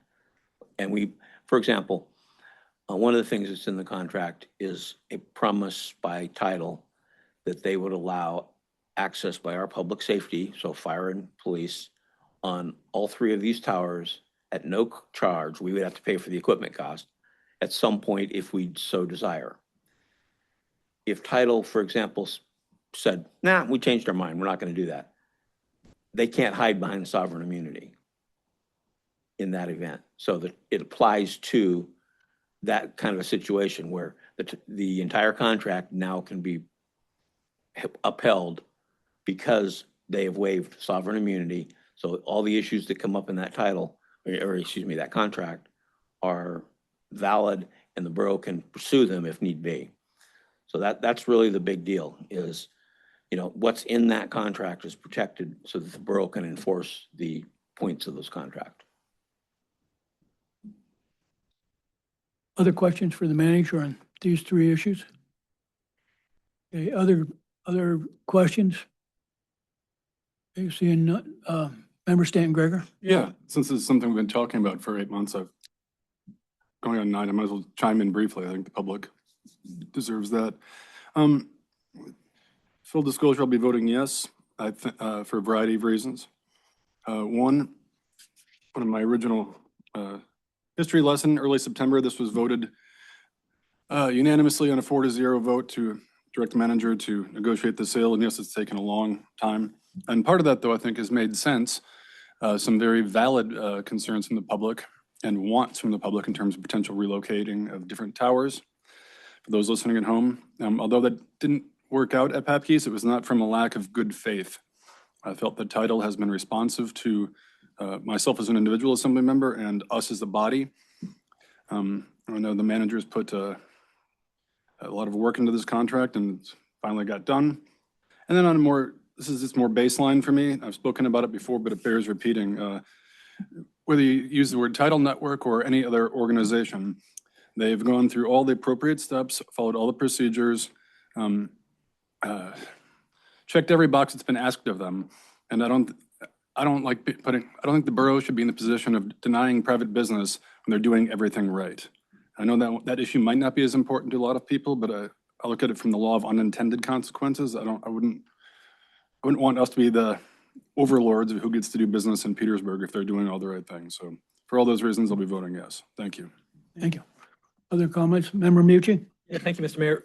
During the negotiations at all, was there any talk about what would happen if there was no agreement reached between the borough and tribal network? Through the mayor, I can't speak for Tidal, but the impression I have is that they will find another location here in town. That's my impression, but they didn't resort to threats or anything like that. They just said, we need a tower here in town to meet the needs of their coverage. So. And kind of a follow-up, we don't need to argue this, but I don't view Tidal Network as a private business.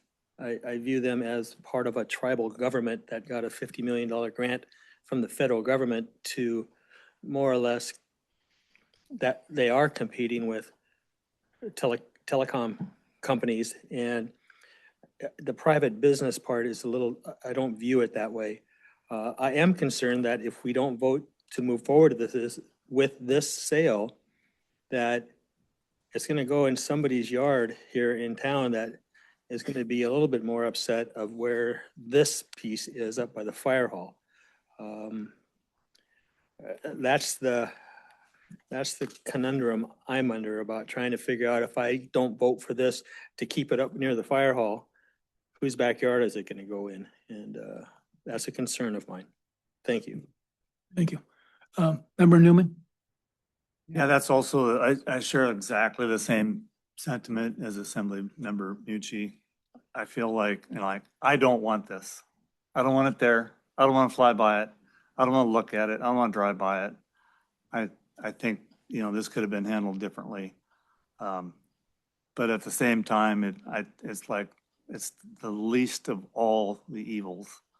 There is no good place to put it, but this is like the least bad place to put it.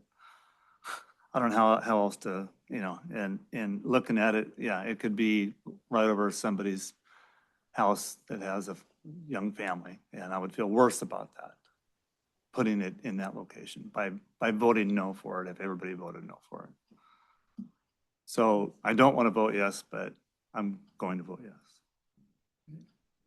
Any other thoughts from Member Schwartz? Apparently, I just want to vote no on everything today, but yeah, this has been tough for a long, long time. I agree with Scott and Jeff on this one. I don't want to see it there. I don't want to see any more towers, to be quite honest with you, but I don't want to see it in top of somebody's house either.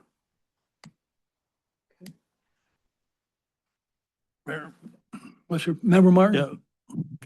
I'll be voting no, and I just want for the record to state that I'm voting on the sale of the land, not on the cell tower.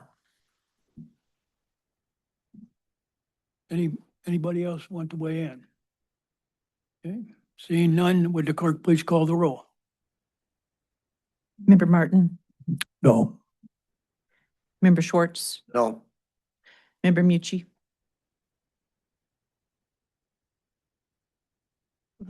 No. Mayor Lynn, Yes. Vice Mayor Stanton Gregor, Yes. Member Newman, Doesn't matter at this point. No. Okay, the sale of the land to Tidal Networks fails with a 4-2 vote. With that, I'm going to move on here. There's a request for an extension for a dangerous building order. Joshua Adams is requesting an extension of 30 days to comply with a dangerous building order at 12 South Singley Alley. The extension would give Mr. Adams until June 23rd, 2026 to address the required corrections. Staff recommends the approval of the extension. The order is attached to this agenda item. Do I have a motion to extend the order on the dangerous building order for 30 days? So moved. Okay, been moved by Member Mucci, seconded by Member Newman. Discussion. Okay, Member Stan Gregor. Yeah, question for Director Cabrera, if I could. Thank you. Just out of curiosity, this might seem like a frivolous question, but does this individual have a building permit for that building? Through the mayor, they do not. They do not. They do not. Oh, okay, that throws me off a bit, I guess, given that, if I'm not mistaken, work has been proceeding on that building for upwards of a year now, yes? Or under, give or take? Give or take. They want an extension on the dangerous building order, but yet haven't acquired a building permit yet? Correct. Okay, thank you. Other question, comment from the assembly? Or call the roll on a 30-day extension? Mayor Lynn, Yes. Member Mucci, Yes. Member Schwartz, Yes. Member Newman, Yes. Member Martin, Yes. Vice Mayor Stan Gregor. Nope. Okay.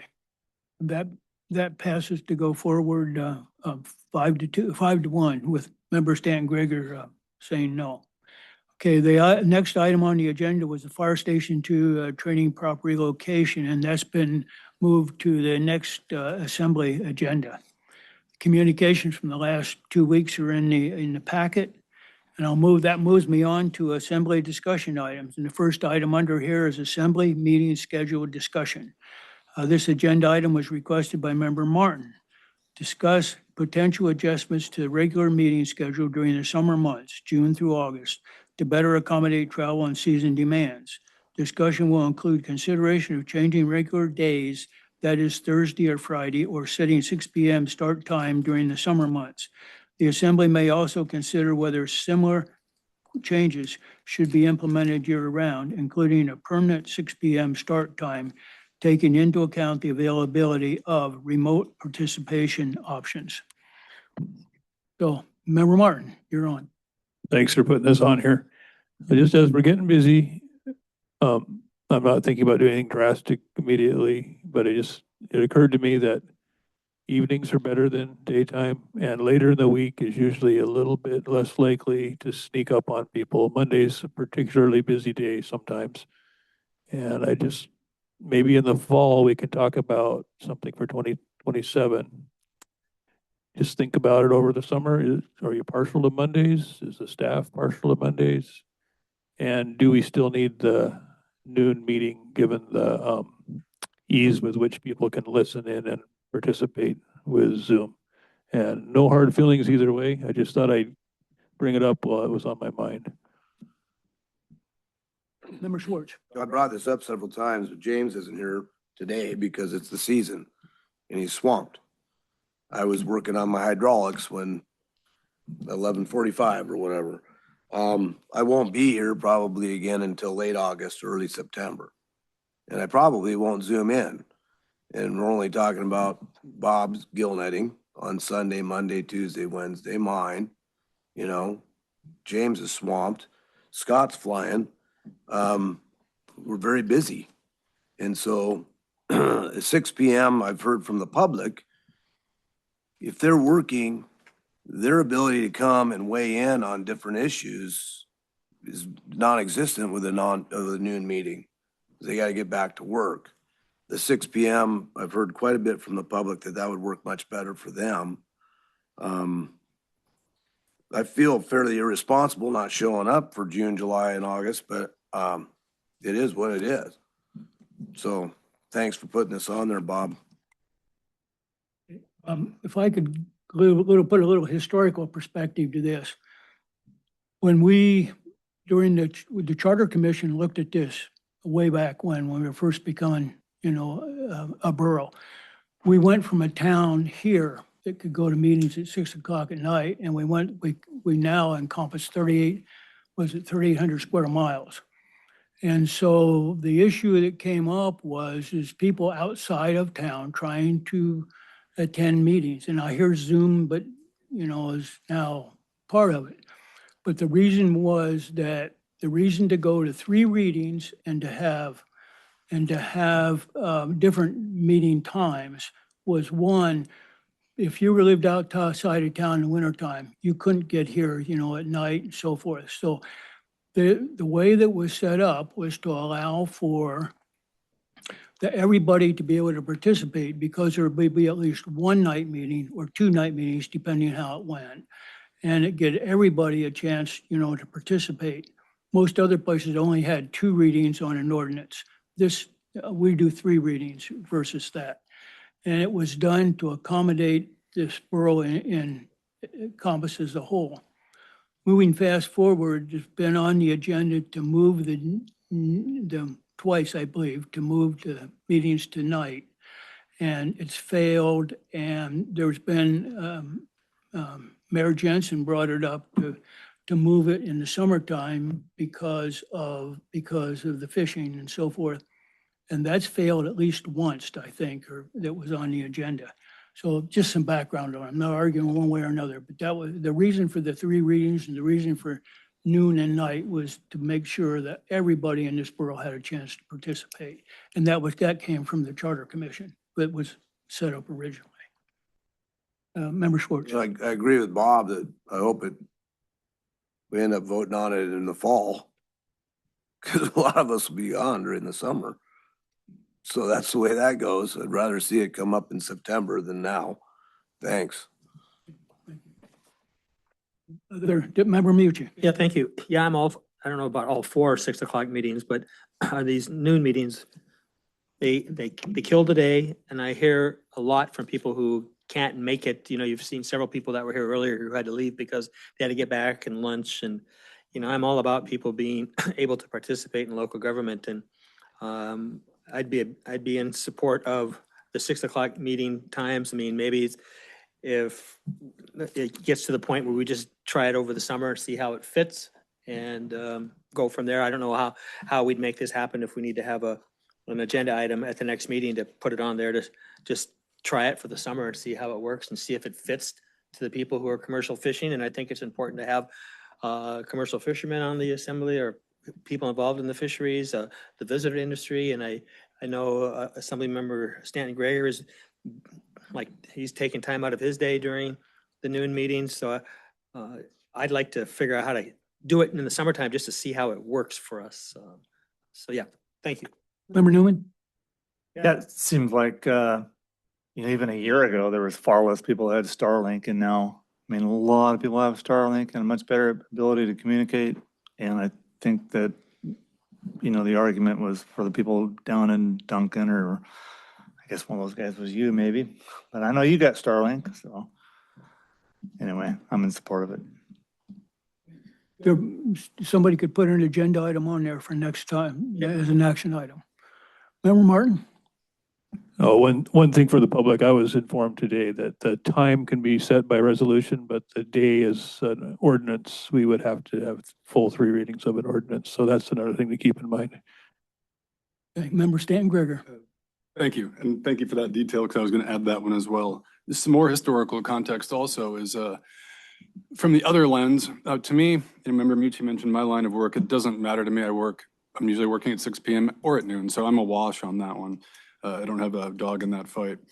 But there's also a fair amount, I would say more of a minority, who prefer the noon meetings because they don't like going to work all day, coming home, trying to do a quick dinner with their family, then pop back in for an issue that is important to them. Oftentimes I'd rather take their lunch break and do that. And also I think, I don't think anyone's mentioned this to me, but I think about it. I know for borough staff, that's an awfully long day. Come in at 8, leave at 9 p.m. at night. I forgot how it was exactly phrased at the time when we chose those dates, but that it was a compromise that nobody was particularly satisfied with, which in my mind is the mark of the best compromise, when neither party is totally satisfied, having the noon and 6 p.m. split up. So my 2 cents. Other thoughts? Okay, I'm going to move on then. The next assembly item here is I asked to be put on. The mayor requests assembly and a staff discussion on establishing regular work sessions to review topics of interest to assembly members. Work sessions would be held outside the regularly scheduled meetings. It would not include a formal agenda or any decision-making. as I said here at the last meeting, there was a lot of questions that I seen going back and forth that the assembly members had of staff that, they felt were not answered, I believe. And so the reason I put this on here is to say, does the assembly want to have informal work sessions so they can ask questions, no formal agenda, or you could change any way you want, but I put it on here just for discussion purposes. Member Martin? Well, just generally, I like work sessions because I'm new at this and it's a little hard to know what, I'm encouraged and I've given full access to talk to department heads, so that's all great. But sometimes just because it was solved in my mind doesn't necessarily satisfy the public. And so I like the idea of these public work sessions. And furthermore, like an example today, perhaps it would have been nice to interact with the public hearing people just to find out what they want from me specifically rather than general. You can pose a rhetorical question. How many cell towers do we need? Well, how many liquor licenses do we need? I don't know. What do you want me to do? And that's what I struggle with because I guess I haven't figured out how to do anything up here yet. So I'm in favor of more work sessions. I haven't met one I didn't like yet. I'm going to pass that also. I put the staff on here also for their comments, if anybody wants to weigh in. Through the mayor, I'll jump in for staff. Sure. Because we serve at your pleasure. It does not mean that night meetings that run till 9 or 10 o'clock at night aren't uncomfortable. Many of us get here 6:37 in the morning, so that makes a really, really long day.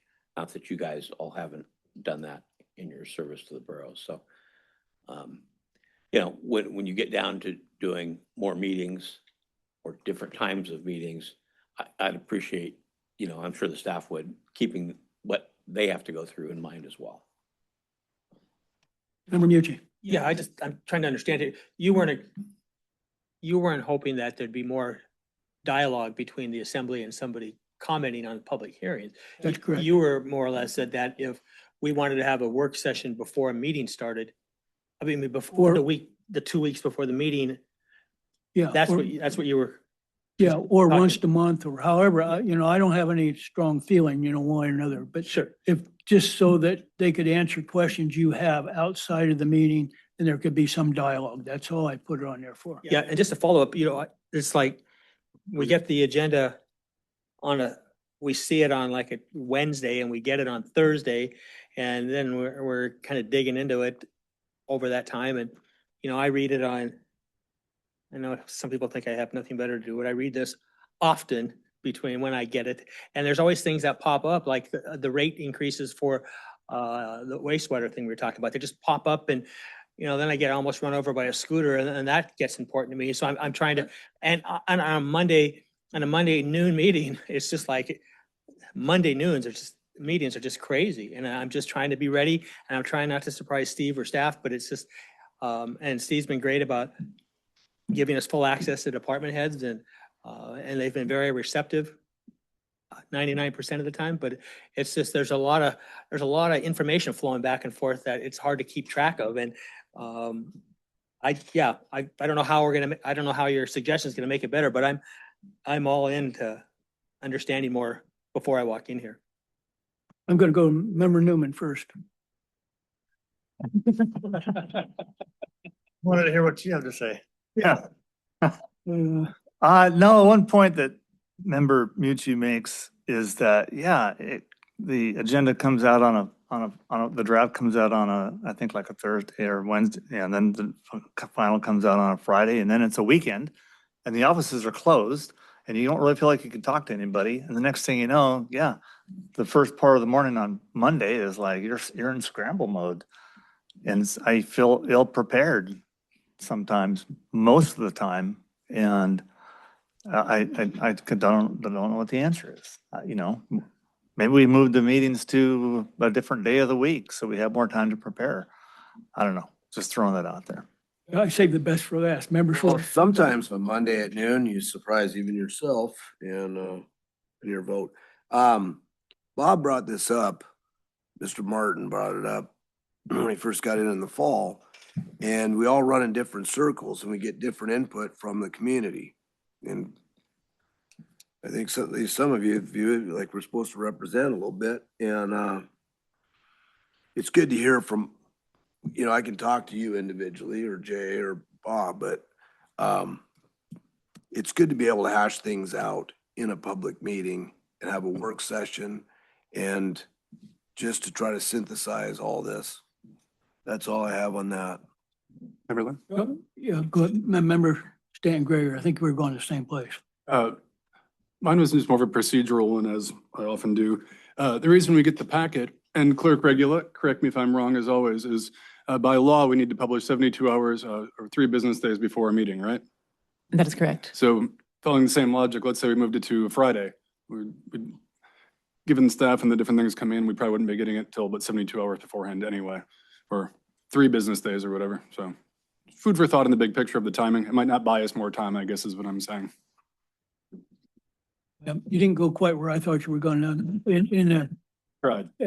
What I'd be concerned about is that we set out in a work session, we sit here and come very close to making a consensus decision before we get into a formal meeting. I would have a hard time, I'd have a hard time, you know, keeping this on track so that we had a discussion rather than we were looking at each other's views and coming to some conclusion. That's a hard one. Yeah, may I clarify something? Because the way I'm reading this, it's, I'm reading it as a meeting with the assembly and borough staff to get like agenda items like clarified to hopefully give us more information before we sit down here. Maybe what Member Martin is talking about is more of a town hall type thing because work sessions by definition are, it's not a back and forth with the public. And so maybe you're trying to find a venue to do that. Yeah, I think I probably didn't understand that fully, but yeah, I'm a little more interested in actually working with the public to a little more back and forth to find out, to drill down to what they want and maybe question some of the factual bases for what they're getting at, stuff, a little bit of that, not so much just with the department heads.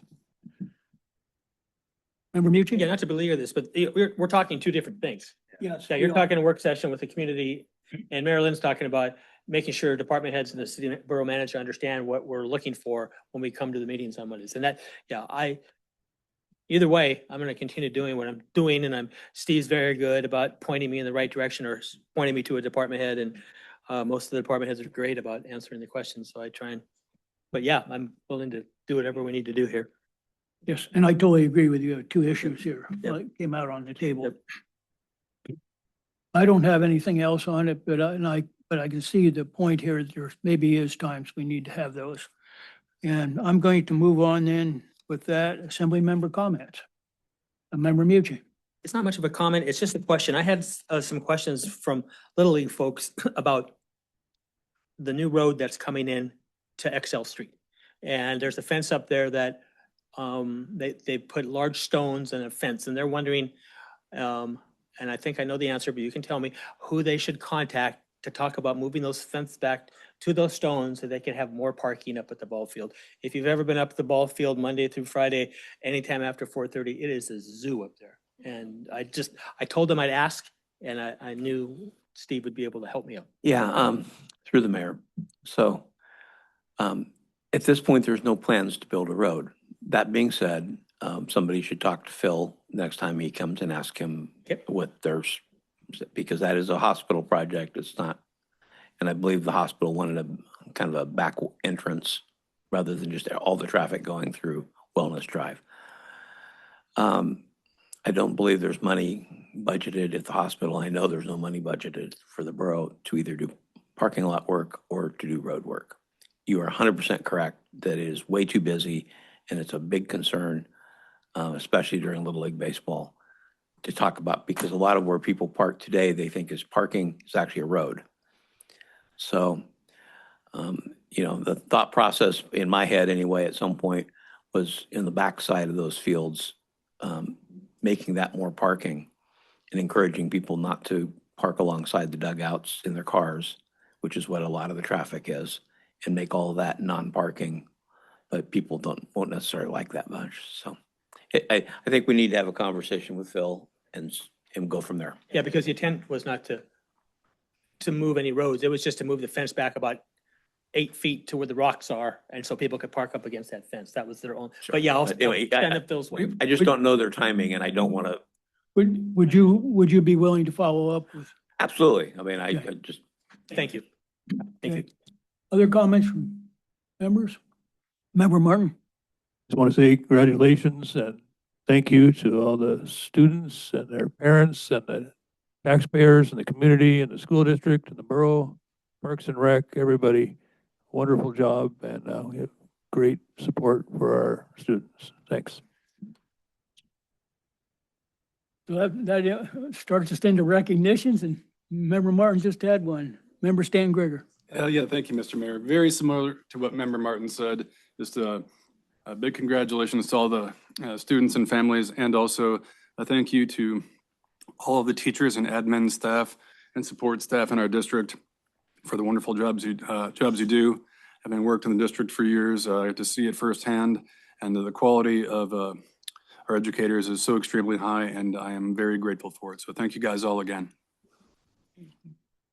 Other recognitions? Member Newman. Just a shout out to all the graduating seniors. I wish you the best. Congratulations and all the best for a promising future. Very good. Other recognitions? Okay, with that, do I have a motion to adjourn? So moved. In a second? In a second? Yeah, sure. Okay. All in favor, say aye. Aye. Aye. Adjourned.